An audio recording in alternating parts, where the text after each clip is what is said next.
Hey everybody, thank you for having me. I'm Anirudh, like it was already mentioned. I'm at Rockset. I work on product engineering. Rockset is a Series A startup. We were founded in 2016, and yeah, today's talk is about building applications without pipelines. And the previous speaker actually gave a little bit of context on this general problem, right, of pipelines and transforming data from one source to another in order to build things on top of it. So we're going to try and explore this problem from a whole different perspective and see how far we can get without using pipelines at all if we were to use Rockset, right? So this is kind of motivating the problem once again. You have data in different data sources. Data sources are tuned to carry certain types of data, so you're forced to keep them there. And then when you want to build stuff, you want to combine data across these sources, maybe you want to actually build and operationalize things. That's when you need to combine them, and combining them is kind of hard. That's when you would build a pipeline. But pipelines are pretty hard to set up because you've got to figure out how am I speaking to, data silo 1 and data silo 2. Maybe they have different DSLs that you need to speak to each of them. Maybe there's a schema requirement on one of them, so you've got to figure out, okay, what does my data actually look like? Maybe I need to transform it in some way. I run a Spark job or whatever. And then as time goes on, your data changes. Maybe your application needs to evolve. And then you're stuck in this problem all over again because you have to redo the work that you did to accommodate new schema changes in your data. So just what is Rockset? Rockset is serverless search and analytics. And our goal is to provide fast SQL directly on raw data. So this is SQL. This is not yet another DSL. That's one aspect of it. And then directly on raw data, meaning we're not talking about data that has to go through a bunch of ETL pipelines and get transformed in certain ways in order to be actually useful, in order for you to build an application on top of it. Yeah, so this is like the high level, if you look at Rockset from 10,000 feet, this is probably what it looks like. At the bottom, you see various places where your data often sits in. So data streams like Apache Kafka or Kinesis or Cloud PubSub, for example. Data lakes would be S3 or GCS or something else. And then you have data warehouses and databases. Everyone's familiar with those. What Rockset does is ingest all of your data from these sources. All it needs is like read access to your data itself. And it would ingest them and perform real-time indexing of all of that data and build smart schemas on top of them so that you can run SQL on top of it, right? So we have APIs that let you speak SQL directly to Rockset so that the data that is stored in Rockset can then, the indexes that we've built on Rockset can then serve those queries up. So that's kind of the high-level picture there. Yes? Is that a database or is it storing it on cache? What is Rockset? We'll get into those details. Rockset is storing data. There are SSDs in there. There's a whole tier of how we store the collections themselves. So I'll get into that detail in a later slide. But yeah. So what kind of data format do you want? Yes to all. Yeah, all of them.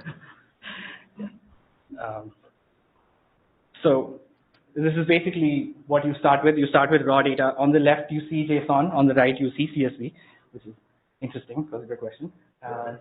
And on the left, this is like a click stream, for example. It's a stream of data, right? It's coming in real time. And on the right, it's sitting on some data lake like S3 or GCS. And it's like a CSV file. So you could start with either of these. So this is kind of the example that we'll be taking throughout. You could also dump in like Parquet or something else. And for most of the integrations that we support, we actually live ingesting. So which means if you have new files show up in your buckets, that would automatically get picked up, indexed, and be instantly queryable as well. So this is literally what you do with Rockset. The first thing, like I mentioned, ingest. You don't specify any schema up front. You don't tell us what kind of data it is or exactly what fields there are, what types there are. We can infer all of that. And like I mentioned, we do continuous sync of new data from those data sources. Query is using full-featured SQL, including joins. on both structured and semi-structured data. And then after that, how you build is you can take your query that you built exactly as it is, put it into an application, and maybe use one of our, we built out a bunch of client libraries to serve as a wrapper over our REST API. So you could basically just put it into your application, whether you're building a Python app, Java, Node, JS, Go, whatever it is, right? So from this, I'm going to jump directly into a demonstration of all of this. This is just talk so far, so I'll try to make it more concrete. What we're going to try and do is build an API that tells us, on top of a Twitter stream, tries to figure out the most talked about stock symbols. The stock market is especially interesting as of like the past few hours. So let's look at, yeah. So I'm going to start with showing you our data sets themselves. So one of them, I've pre-created this one. It's a Twitter fire hose. So where it's coming from Kinesis. And literally what it's doing is pulling in tweets, and no transformation has been done, right? So this is, it has all of its nesting and complexity as is. So you could have, some people have user mentions, and that itself is an array, and you can have you know, nested fields within nested fields and so on. So no transformation done. So this is being constantly updated, and it's about 200 gigs right now. So let's start with trying to run, let's maybe get a count.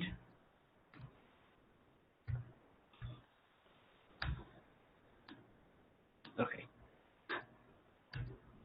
Okay, that's like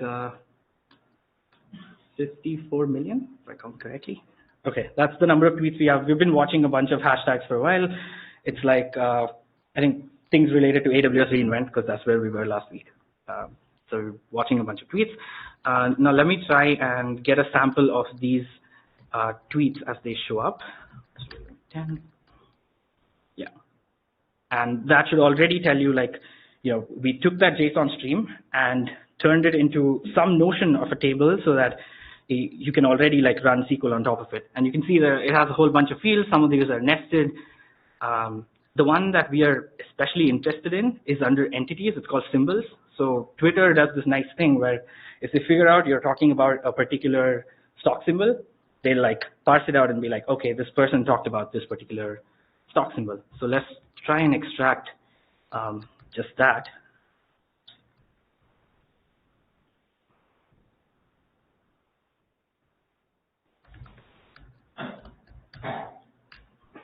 Okay, so most of it is empty.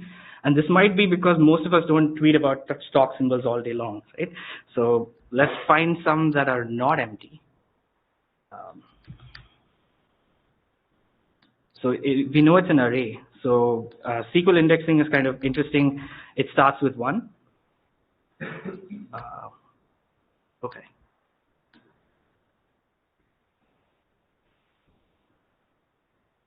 Oh, sorry. Not writing. Okay. That is more correct. Okay. So what you see is a bunch of tweets where people have talked about particular symbols, but already we have an issue, which is like some people talk about more than one stock symbol in one case, right?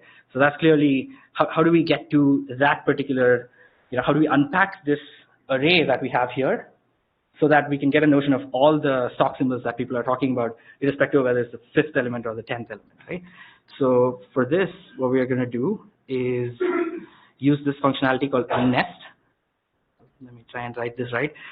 SQL gurus in the audience, if I get something wrong, please let me know. Yeah.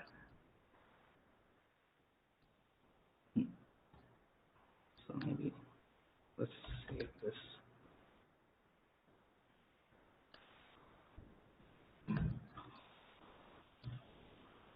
So what I'm trying to do here is basically a with statement is sort of the way you can think of composition in SQL. So it lets me sort of alias that entire query and its result as my symbols so that now I can access the same thing by doing this instead.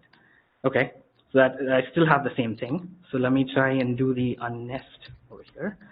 So the unnest is of this field, mysymbols.symbols, and let's call it that. Right. So that a nest just basically gave me that whole array has been unpacked into this sort of view of a collection. And to prove that it actually did unpack, I think should be able to get, let's also get like usernames.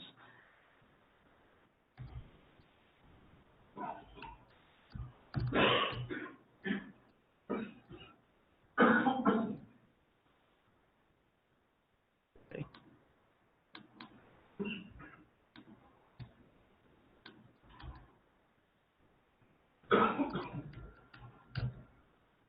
Sorry.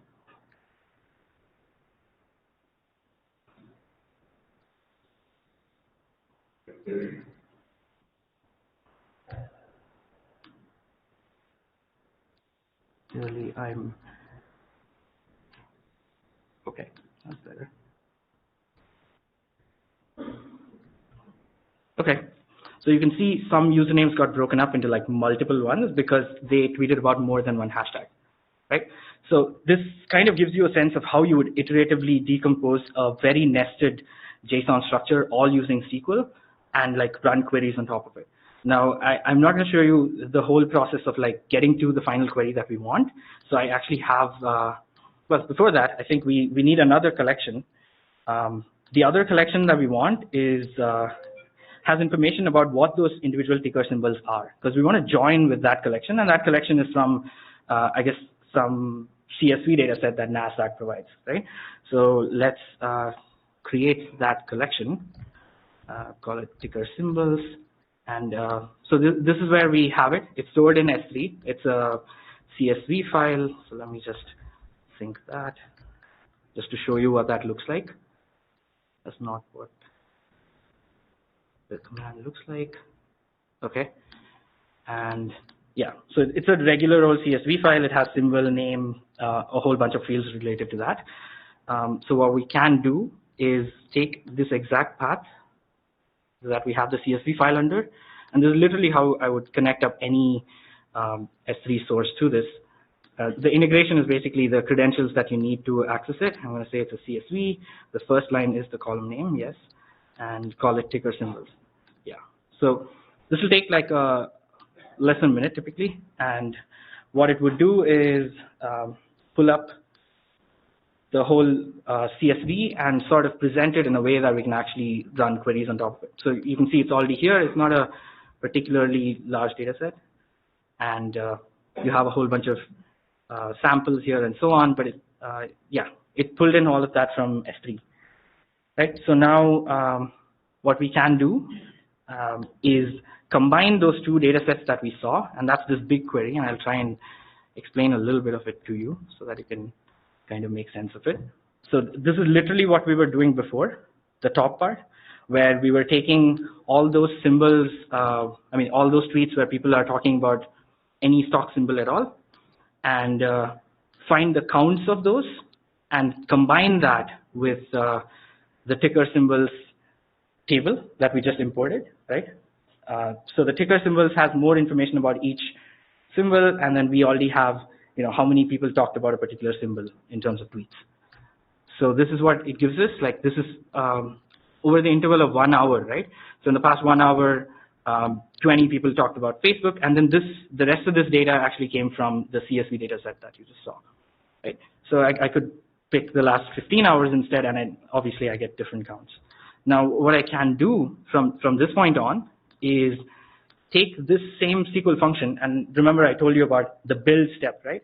When you're building, you take the SQL as it is, as you built it, and dump it into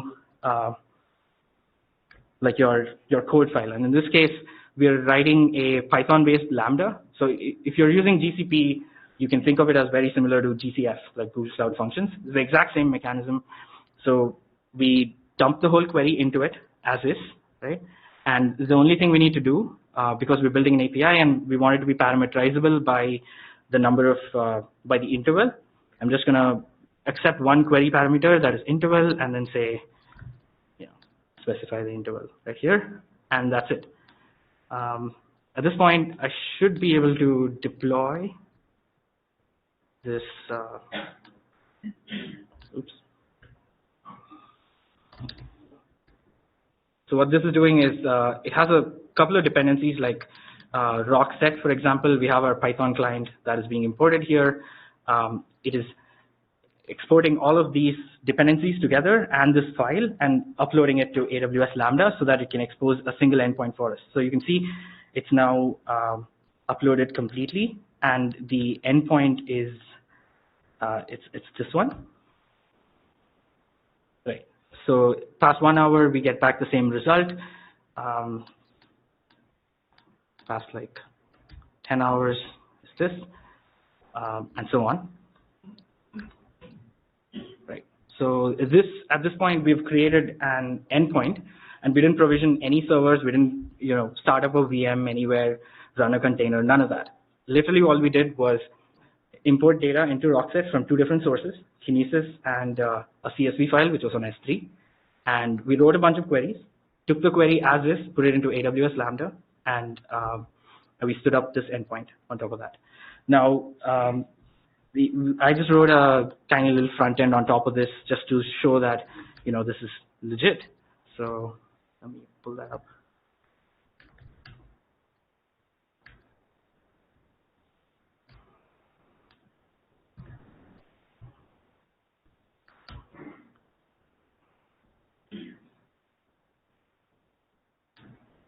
Yeah. So like this code is literally the front end that you would need to write. It's basically parameterizing that interval parameter that we sent to it, and turning that into a nice little front end which lets you see the number of like the most popular tweeted symbols. So it's just invoking the Lambda endpoint that we just put up just now. And yeah, so we could go back, and all of this is live, right? So we could go back and maybe change this to 100, and we redo the Lambda. So what we did here was instead of the top 10, we're trying to fetch the top 100 results from our endpoint. And that's it. We just hit our, let's see, this updates. So there you have it. It's 100 results. So that's basically the whole flow from data to apps, right? Any questions? Did you put any Postgres or MySQL wrapper on this? No. Not speaking to SQL wrapper. Did we put a wrapper on it? No. So can you point a BI tool to this that using sort of what you use driver, or yeah. Do you have your own driver? We've been working on a JDBC driver, but yeah, you're right. Like because this is standard SQL, it is possible to point literally any BI tool at it and get it to work. We have an integration with this tool called Redash, which is an open source tool, and that uses SQL and lets you construct like nice dashboards and yeah. So how do you charge your users? So how would a user know how much the query would cost, or how much resources it would take, and how much money I would get charged? It seems like pretty much magic.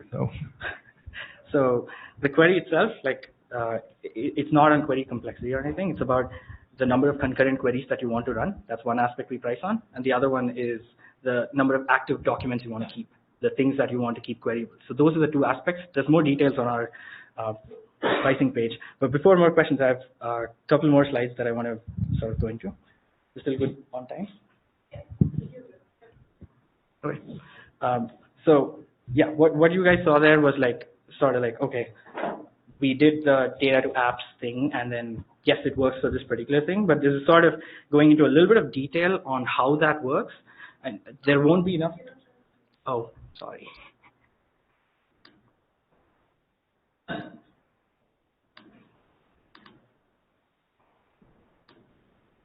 Can you all see? Yep. So this is sort of trying to step one step under the hood. There won't be enough time to explain all of it, but I'll just point to various specific parts of this diagram which might be interesting. So on the left is the ingester tier. So because we are built for the cloud, it is possible for us to scale all of our tiers pretty much independently, right? So the ingester tier is what you saw when it pulled in data from S3 or pulls in data from anywhere else, and that scales independently. And then in the center is where all of the magic happens. It's our primary data source. So all of this data that you're putting in is eventually ending up in this piece of software called RocksDB Cloud. RocksDB Cloud is something we wrote based on the open source RocksDB. So that has its own durability mechanism. It has its own, it uses RAM and SSD to persist all of these collections. So that's what we ran queries against. And then on the right-hand side, the aggregators that you see, that's basically the compute-bound, the query execution boxes. So basically, when you run many parallel queries, we would scale up the aggregator tier so as to give you more parallelism with those queries. Yes, we do. And in the demo we just did, I'm sorry, I didn't pay enough attention to that, but in the demonstration, when we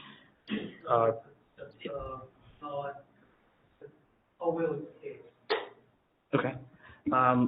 So we have 3 different supported joins.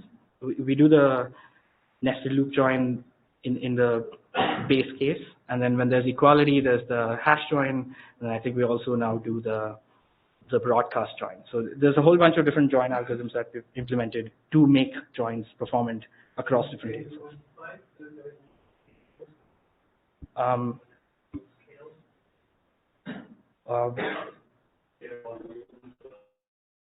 Collections typically between people do 10 terabytes.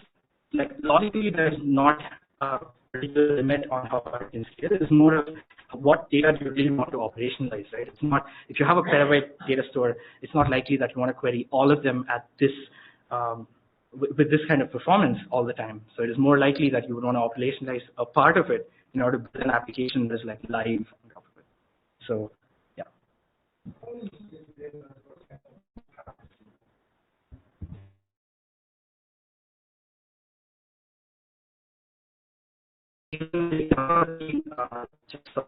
Not about just taking a stream and operating on it in a streaming fashion. This is a place where you actually serve out queries. Okay? So one, you plug in more than one kind of data source, whether it's a data lake or a data warehouse, and ingest all of that data and then build apps on top of it. It's kind of not an apples and apples comparison even to say stream processing versus this. Is RocksDB used only for indexing or also stored data? It is the place where data is stored.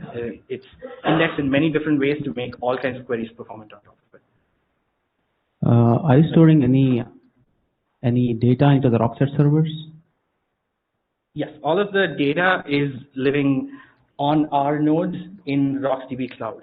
So it is a service that you ingest data into and then serve out of.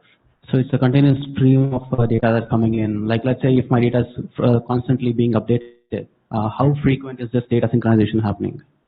So for most of our data sources, we have this notion of live ingest, where as soon as a new object shows up, we pick it up, index it, and put it in our collections. For streams, it's obvious, right? We are going to receive it the moment it enters the stream. For data lakes, it's a little more interesting. There's 2 mechanisms to it. One, you could sort of poll on a timer every minute or so, and the other is you look for a notification. Currently, we do the poll, but we do it quick enough that you shouldn't be able to notice. So the data ingestion is basically a pipeline that is trying to. I see what you're doing. Thanks.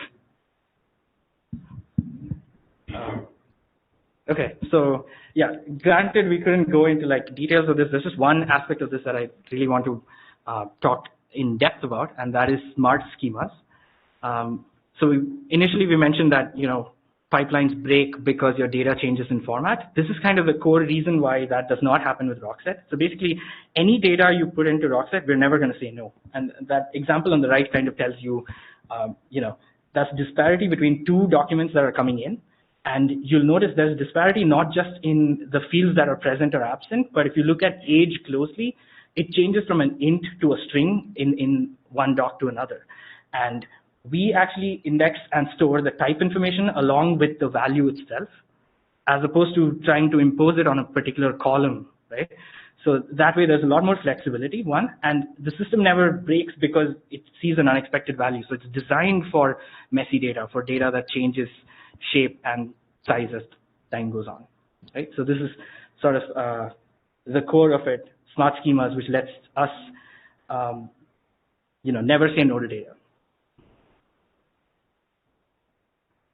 Yeah, and finally, few use cases we see a lot of people doing like personalization on top of this, which is like, responding to real-time signals where people come in and you have a website visitor, you want to show them different content based on who they are, some certain signals that you have about them, which are sort of dynamically computed, then those fast queries are really going to help you there. IoT is kind of obvious. And then interactive data science is especially interesting because you have third-party data sets, CSV and JSON, that just look, they just take a while to wrangle and get into a shape typically to operationalize, like you would need a Spark job and so on. But we've seen people effectively use third-party data in any shape or form and be able to write queries and operationalize it really quickly with Rockset. And did I mention we have a free tier? So we have a free tier. You can get started with like 500,000 documents, kick the tires, see for yourself. And yeah, thank you.